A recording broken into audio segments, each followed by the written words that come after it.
Hi guys, ഞാൻ അമൽ. അപ്പോൾ ഭയങ്കര സന്തോഷത്തിലാണ്. അപ്പോൾ ഇന്നലത്തെ വീഡിയോ ഞാൻ പറഞ്ഞിട്ടുണ്ടായിരുന്നു, നമ്മുടെ സ്കിറ്റ് കളിച്ച് ഗോൾഡൻ അടിച്ചു. അതായത് ഒരു സർപ്രൈസ് ഗോൾഡൻ ആയിരുന്നു, പ്രതീക്ഷിക്കാത്തൊരു ഗോൾഡൻ ആയിരുന്നു. അപ്പോൾ അതുകൊണ്ട് അത്ര ഹാപ്പിയാണ് ആ ഒരു സ്കിറ്റ് കളിച്ച് ശേഷം. അപ്പോൾ നമുക്ക് സ്കിറ്റ് എന്തായാലും പ്രോഗ്രാമൊക്കെ കഴിഞ്ഞു. അപ്പോൾ നമുക്ക് ഇനി തിരിച്ച് വീട്ടിൽ പോകണം. പക്ഷേ വീട്ടിൽ പോകുന്നതിന് മുമ്പായിട്ടൊരു ചെറിയ കാര്യമുണ്ട്. വേറൊന്നുമല്ല, നമ്മുടെ ഓണം എഡിഷൻ ടീഷർട്ടിൻ്റെ ഒരു ഫോട്ടോഷൂട്ടുണ്ട്. നമ്മുടെ മോഡൽ ശ്യാം എന്ന് പറഞ്ഞൊരു ചേട്ടനുണ്ട്, പുള്ളിക്കാരനെ വെച്ചിട്ട് നമുക്ക് കുറച്ച് ഫോട്ടോസൊക്കെ എടുക്കണം.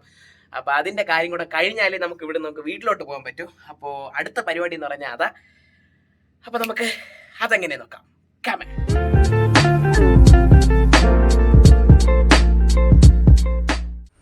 ഹായ് ഗായ്സ്, അപ്പോൾ ഇതാണ് ഞാൻ പറഞ്ഞ എൻ്റെ മോഡൽ. നമ്മുടെ ടീഷർട്ടിൻ്റെ കുറച്ച് ഫോട്ടോസൊക്കെ എടുക്കാനുള്ള പരിപാടിയാണ്. കുറേ അല്ല, ഇന്ന് രാവിലെ തുടങ്ങേണ്ടതായത്, പക്ഷേ മഴ ചതിച്ച് ഇത്രയും ലേറ്റ് ആക്കിയതാ. കാരണം നമ്മൾ ഇവിടെയുള്ള സ്ഥലത്തിൻ്റെ പേരെന്താ? ഇവിടെ വൈറ്റിലോ മറൈൻ ഡ്രൈവിലൊക്കെ പോയിട്ട് നമുക്ക് കുറച്ച് ഫോട്ടോസൊക്കെ എടുക്കാമെന്ന് വിചാരിച്ചതാ. പക്ഷെ മഴ ചതിച്ച് അവസാനം മെർമെയ്ഡിൻ്റെ അകത്ത് വെച്ച് എൻ്റെ ഫോട്ടോ എടുക്കേണ്ടി വന്നു. അപ്പോൾ വേറൊരു ദിവസം അല്ലാതെ കുറേ ഫോട്ടോസ് എടുക്കാം. ഇപ്പോൾ തൽക്കാലത്തേക്ക് കുറച്ച് ഫോട്ടോസ് എടുക്കാമെന്ന് വിചാരിച്ചിട്ട് ഇങ്ങനെ നിൽക്കുക. അപ്പം നോക്കിയപ്പോൾ നമ്മുടെ കയ്യിൽ എന്തില്ല, ഗ്ലാസ് ഇല്ല, കൂളിംഗ് ഗ്ലാസ് ഇല്ല. അപ്പോൾ അതുകൊണ്ട് നമ്മൾ അത് വാങ്ങാൻ വേണ്ടി പോവുക. അത് വാങ്ങിയിട്ട് ഒരെണ്ണം കിട്ടി, പക്ഷെ അത് സലീം കുമാർ മറ്റേ ചന്ദ്രത്തിൽ വെച്ചിരിക്കുന്ന പോലത്തെ ഗ്ലാസ് കിട്ടി. അപ്പോൾ ഞാൻ പറഞ്ഞു അത് വേണ്ട. അപ്പോൾ നമുക്ക് വേറൊരെണ്ണം വാങ്ങാൻ വേണ്ടി അങ്ങോട്ട് വൈറ്റിലെ ഹബ്ബ് ആ ജംഗ്ഷനിലോട്ട് പോയിക്കൊണ്ടിരിക്കുക. അത് കഴിഞ്ഞിട്ട് വേണം ഫോട്ടോസും കാര്യങ്ങളൊക്കെ എടുക്കാൻ. അപ്പോൾ പോയി വാങ്ങിയിട്ട് വരാം അല്ലേ? ഓക്കെ ഗായ്സ്, അങ്ങനെ നമ്മൾ കണ്ണാടി വാങ്ങിയിട്ട് തിരിച്ചിറങ്ങി വന്നത്. ഇതറിയത്തില്ലേ? മറ്റേ വീഡിയോയിൽ നിങ്ങൾ ഇല്ലായിരുന്നു കേട്ടോ, അത് ഇറക്കാൻ പറ്റിയില്ലല്ലേ, മൂങ്ങയുടെ മറ്റേ വീഡിയോ. പക്ഷെ നല്ല രസമായിരുന്നു അത് ഞാൻ കണ്ടപ്പോൾ. ഇതാണ് നമ്മുടെ കോർഡിനേറ്റർ വിജിൻ സാബ്. ഗായ്സ്, അങ്ങനെ നമ്മുടെ കുറേ നേരത്തെ അലച്ചിന് ശേഷം കണ്ണാടി കിട്ടി. ഞാൻ എൻ്റെ പുറത്തോട്ട് വയ്ക്കാൻ പോണ കാണണ്ടേ? കണ്ടാ നമ്മുടെ ടീഷർട്ട് കണ്ടാ? ഒന്ന് തിരിഞ്ഞേ, നമ്മൾ ഇതിൻ്റെ ഫോട്ടോ എടുക്കാൻ പോവാണ്. ആട്ടി വിജിൻ സാബ് മാറി പറയാനല്ലേ. കൊള്ളാം കേട്ടോ, ഇവിടെ വൈറ്റില കടയിൽ നല്ല കണ്ണാടി ഉണ്ട്. എത്ര ഉണ്ടാവുന്ന റേറ്റ്? 1000 രൂപയൊക്കെ.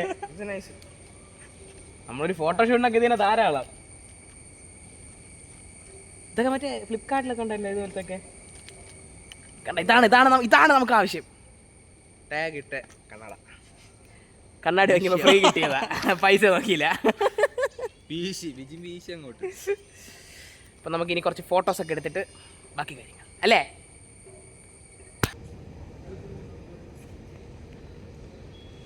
ഓക്കെ, അപ്പോൾ ഏകദേശം ഫോട്ടോസ് എടുത്തില്ലേ? അപ്പോൾ ഗായ്സ്, നമ്മൾ ഏകദേശം അത്യാവശ്യം പോസ്റ്റ് ചെയ്യാനൊക്കെ ഉള്ള ഫോട്ടോസ് നമ്മളിപ്പോൾ എടുത്തു കഴിഞ്ഞിട്ടുണ്ട്. അപ്പോൾ എങ്ങനെ ഉണ്ടായിരുന്നു ചേട്ടാ ടീഷർട്ടും കാര്യങ്ങളൊക്കെ? ടീഷർട്ട് ഓക്കെ, കൊള്ളാം, ഇഷ്ടപ്പെട്ടു. ചേട്ടാ, നിങ്ങൾക്ക് എങ്ങനെ ടീഷർട്ട് കണ്ടപ്പോഴും നിങ്ങൾ ഇടണമെന്ന് തോന്നി? തന്നില്ല, അവൻ ചോദിച്ചു, പക്ഷെ ഞാൻ പൈസ കൊടുത്താലേ തരുമെന്ന് പറയാം.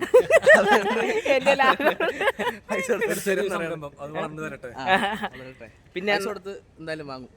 പിന്നെ നമ്മൾ ഈ ഫോട്ടോ എടുത്ത ലൊക്കേഷൻ എന്ന് പറഞ്ഞാൽ വേറെ എവിടെയും അല്ല, നമ്മുടെ വൈറ്റിലുള്ള മെർമെയ്ഡ് ഹോട്ടലാണ്. നമ്മൾ മഴവിൽ മനോരമ സ്റ്റേ ചെയ്യുന്നത് അവിടെയാണ്. ഇതിൻ്റെ ബാക്ക് സൈഡ് എന്നൊക്കെ പറയുന്നത് അത്യാവശ്യം ഫോട്ടോ എടുക്കാനൊക്കെ അത്യാവശ്യം ഒരു പ്രീമിയം ലുക്കൊക്കെ ഉള്ളൊരു ബാക്ക്ഗ്രൗണ്ടാണ് അല്ലേ? ഒരു അടിപൊളി നൈസ് സ്ഥലമാണ്. അപ്പോൾ അതുകൊണ്ട് പിന്നെ മഴയും കൂടെ ആയതുകൊണ്ടാണ് പിന്നെ ഇവിടെ വെച്ച് നമ്മളൊന്ന് ഫോട്ടോ എടുക്കാൻ നോക്കിയത്. പക്ഷേ എടുത്ത ഫോട്ടോസിനൊക്കെ ഗംഭീര ഔട്ട്പുട്ടാണ് കിട്ടിയത്. അത് ഞാൻ ഇതിലിട്ടിരിക്കാം.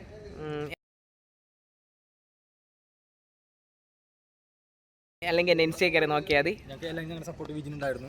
എല്ലാത്തിനും സപ്പോർട്ട് ചെയ്യാൻ നമ്മുടെ കോർഡിനേറ്റർ ഉണ്ടായിരുന്നു. പിന്നെ ശ്യാമേട്ടനും അതുപോലെ തന്നെ. ഞാൻ ചേട്ടാ ഇതുപോലൊരു സംഭവം തുടങ്ങുന്നുണ്ട്, എനിക്കൊരു മോഡലിനെ വേണമെന്ന് പറഞ്ഞു വിടണമെങ്കിൽ വന്നോ എടുത്തോ എന്ന് പറഞ്ഞിട്ടുണ്ട്. അതുപോലെ തന്നെ വിജിൻ ചേട്ടനും ആദ്യം ഞാൻ ഒരു വൈറ്റ് ടീഷർട്ട് ഇറക്കിയ സമയത്ത് ചേട്ടൻ്റെ കെയർ ഓഫിലാണ് ഞാൻ ഫസ്റ്റ് ഫോട്ടോഷൂട്ടൊക്കെ നടത്തിയത്. ചേട്ടൻ്റെ ഒരു കെയർ ഓഫിലുള്ളൊരു സ്റ്റുഡിയോയിലാണ്. ഇതുപോലെ തന്നെ കൂടെ നിന്ന് ഒരു ചേട്ടനും കൂടെ ഉണ്ട്, അനുരാഗ് എന്ന് പറഞ്ഞ ചേട്ടൻ ഇപ്പോൾ ഇല്ല, പുള്ളി വീട്ടിലോട്ട് പോയി. അപ്പോൾ ഷൂട്ട് കഴിഞ്ഞിട്ട് പുള്ളി ഇന്നലെ രാത്രി തന്നെ വീട്ടിലോട്ട് പോയി. അപ്പോൾ അനുരാഗേട്ടനും ഇതിന് വലിയൊരു പങ്കുണ്ട്. എന്നെ സപ്പോർട്ട് ചെയ്തതിലും എന്നെ കൂടെ കൊണ്ട് നടന്നതിലൊക്കെ പുള്ളിക്ക് ഒരു വലിയ താങ്ക്സ്. ഇവരൊക്കെ എന്നെ സപ്പോർട്ട് ചെയ്യുന്നതുകൊണ്ടാണ് ഞാൻ ഇപ്പോഴും ഇങ്ങനെ പോകുന്നത്. അപ്പോൾ എന്തായാലും ടീഷർട്ട് ആവശ്യമുള്ളവർ ഇൻസ്റ്റാഗ്രാമിൽ വന്നിട്ട് DM ചെയ്യുക, പർച്ചേസ് ചെയ്യുക. അപ്പോൾ എങ്ങനെ എന്റെ മുതലാളിനെ വളർത്തിക്കൊണ്ട് എന്നെ വളർത്തിയാലും പുള്ളിക്ക് ടീഷർട്ട് പുതിയ ഫോട്ടോസൊക്കെ കിട്ടാറുള്ളൂ. ആഗ്രഹങ്ങൾ അത്രേ ഉള്ളൂ. അപ്പോൾ വീഡിയോ എല്ലാവർക്കും ഇഷ്ടപ്പെട്ടാൽ ലൈക്ക് ചെയ്യുക, കമൻറ്റ് ചെയ്യുക, ഷെയർ ചെയ്യുക, മറക്കാതെ സബ്സ്ക്രൈബ് ചെയ്യുക. ആർക്കും പറയാൻ അറിയത്തില്ലേ, സബ്സ്ക്രൈബ് ചെയ്യുക. അപ്പോൾ ഇന്നത്തെ വീഡിയോ ഇത്രയേ ഉള്ളൂ. ഏതാ ബെൽ ബട്ടൺ അടിക്കണ്ടേ? അതെല്ലാവരും അടിച്ചോളും. അപ്പോൾ ഇന്നത്തെ വീഡിയോ ഇത്രയേ ഉള്ളൂ. Bye bye.